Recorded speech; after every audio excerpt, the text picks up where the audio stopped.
all-time Leafs greatest goalies. Okay. Does Jack Campbell crack the top 10? Not yet. But he's on his way. Take a look at the numbers. He needs to play more games, I think. I think we need to get him to 50 or 60 total games played for the Leafs. I know what you're alluding to, and that's career save percentage as a Leaf. And I'm here to tell you there have been like 10 current Leaf goalies on that list over the last like 5-6 years. Mm-hmm. Yeah, but look at the run Peter Ing had for a season. Or like Jonathan Bernier was for a gross amount of time on that list. Yeah, but none of them have had the start of Jack Campbell. No, that's true. He literally set the all-time record for starts. I asked you a Toronto Maple Leafs goalie. I asked you guys a couple days ago or a couple shows ago. Are we totally sure that Jack Campbell's not going to be on Team USA? And that was less than a week ago. Are we totally sure? 943 save percentage. They're thinking about it. You put him in, even if he doesn't play. How can you possibly rationalize having Team USA without Jack Campbell on it? Bringing him to be your third goalie is a great decision. As a puppy? Yes! He's Team Puppy. Yes! Like the Oilers? Canada wins gold in Vancouver. Who were the goalies? The goalie in net was Roberto Luongo. Fleury. The goalie who lost their job was Martin Brodeur. And the puppy was Fleury. Yeah. That's a great puppy. Now, Fleury was a lot younger, and the whole rationale is bring Spencer Knight instead because he's going to be the next USA goalie. An actual puppy. Yes. And Marc-Andre Fleury was kind of he was 5 years in, but he's still pretty young at that point. Yeah, but everyone wants a puppy until until it pisses on the floor, and you got to train it and tell it some things. And Jack Campbell is a pre-trained puppy. You don't have to teach him anything. He lets himself outside, does his business, comes back inside. Doesn't even beg. Wow. Okay. Wow. That went somewhere. Adam's going to have to cheer for Jordan Binnington, his greatest enemy. Remember, I took the field in the Olympics, right? So when it's Jordan Binnington versus Team Canada, Adam's going to have to sit there and grit his teeth and say, go Jordan! All right, I'll take it this time, Winnington. But not forever. All right, Jordan Binnington gets his gold medal. And up next, Brad Marchand and Patrice Bergeron.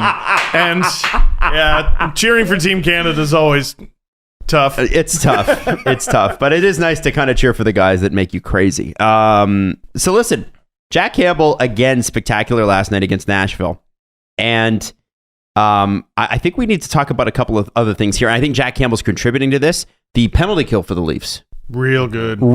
And what's interesting about the way they're handling it this year, and we've seen it in the past in flashes, there's an aggressiveness to the way the Leafs kill penalties. Mm-hmm. But I think for the first time, we're truly seeing them unleashed and using the skating that they have. And that's the whole point about why they drafted and signed the way that they did, was guys like Mitch Marner can flat out outskate pretty much anyone in the league. And it's not about overall top speed, it's about quickness. It's your first three strides. And they seem to be able to stop teams in their tracks because they can't react quick enough. The big bruising style of forward you used to expect on the penalty kill doesn't work anymore. In front of the net, yeah, I got time for that. You need a Jake Muzzin to be a dick in front of the net. But your forwards have to be an offensive threat. You need to take away the number one thing that you gain by the other team losing a guy is time and space. And the faster your forwards are, the less of that they have. David Kampf has been so good in that regard. They finally got one. It only took half a decade for them to get a dedicated defensive center. And not Zach Hyman. And you know who's got 9 points in their last 9 games? Who's that? Kerfoot. Because they stopped trying to both feet stamp that triangular peg into a round hole. It's your B. Kirk Maltby. B. Chris Draper. Oh, God. They just let him be him. It's Kerfoot. Here, let me just Velcro this up. Paulson. You're Sammy Paulson now. And he said, what the fuck, I'm Alex Kerfoot. And they're like, Sammy Paulson, Alex. And it just never worked. David Kampf is like, I'll be Sammy Paulson. And it's working. And he scored 3 of the shittiest goals in the world. Yeah. But they all went in. Well, and Andre Kasha was a big part of them. And the mustache on the dash, baby. Like, he's rolling. I want to say, Andre Kasha reminds me of the kid in House League that's figured out how to skate really fast, but has not figured out how to stop. And because every shift, I'm like, he's going to splat somewhere. There it is. Soshnikov. Yes. Just they're flying. Like, there's limbs flying everywhere, but somehow he's always in the play. And that conf goal last night, that was all Kasha. Oh, Yes, yeah. And yeah, the Selly. yeah. And the Yeah, Selly. he was most excited about the goal. Like an insurance marker in the 3rd period in November. Yeah.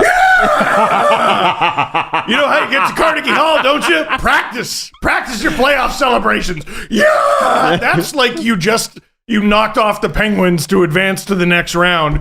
I love that guy. I think Even on the replay of the goal, it was an ISO on Kasha. And then he comes around the net and the puck's over on it's going in the net. And there's still ISO on Kasha just celebrating, just living his life. Because it was just like a sustained 10-second puck battle with Matthias Ekholm that he won. Yeah. And then Kasha, he could have scored that goal with a broom. just shoveled it in. All the saves Saros made in that game and that one beat him. Hilarious. I know. But I don't care. Third liners score shitty goals. It's great. And Nashville's no joke this year. They've No. started very well. Matt Duchene is on fire. Boy, They can't score goals. they can't rebuild. They've never been able to score goals, and they've never been able to rebuild because they don't know how to be bad. All right. The Nashville Predators are incapable of it. They don't know how to be bad. God, I wish we knew what that was like. They know how to be below average, which we do know what that's like, but they don't know how to be bad. They're always there. Mm-hmm. They I are. worry about Nick Ritchie. Yeah, I was going to bring the him odd up. man out. So- Why'd you it have seems to- like all why'd the you have guys that they brought in, the Kasha, and like they're all kind of thriving right now. They're all doing their thing. Conf is doing great, and then Nick Ritchie's just kind of. Would you take him or Lupul? I'd take Lupul. So here's the thing with Ritchie that's interesting. So he has the bad penalty to start the game, right? Yeah. Start of the second. But he had that hit that led to the Marner Matthews back and forth that Saros Yep.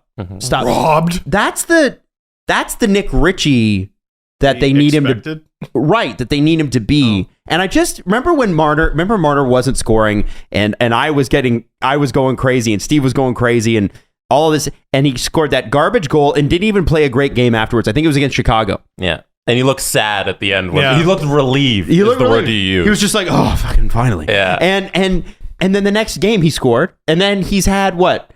He's been unreal. 20 points since then. Yeah. And so it's I wondered with Nick Ritchie if that hit was the same as the Marner goal. Like, okay, I found it.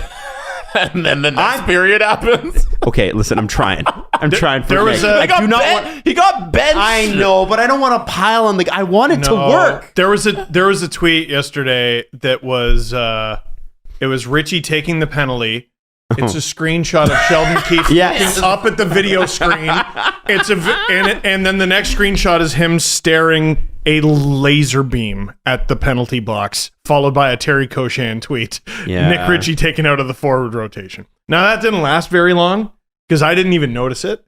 No, I didn't notice that he'd been taken off that line. I'm trying to look for it. I thought it was Leafs All Day that had it. I don't know who it is, but It's just, but you see the look on Keefe's face.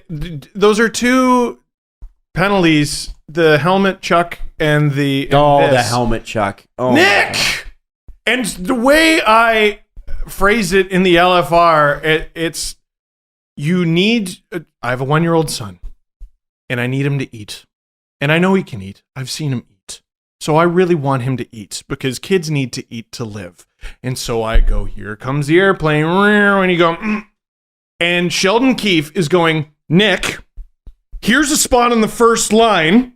Here comes the airplane. And he goes, every time he goes, and he turns his head and shit goes all over the place. What is Sheldon supposed to do? What's he supposed to do? He's giving him every opportunity. Fuck. And now, okay, would you take Lupul or Kerfoot? Here's a bad conversation. Would you take Clifford or Ritchie? Well, okay. The answer's Clifford if you have to ask the question.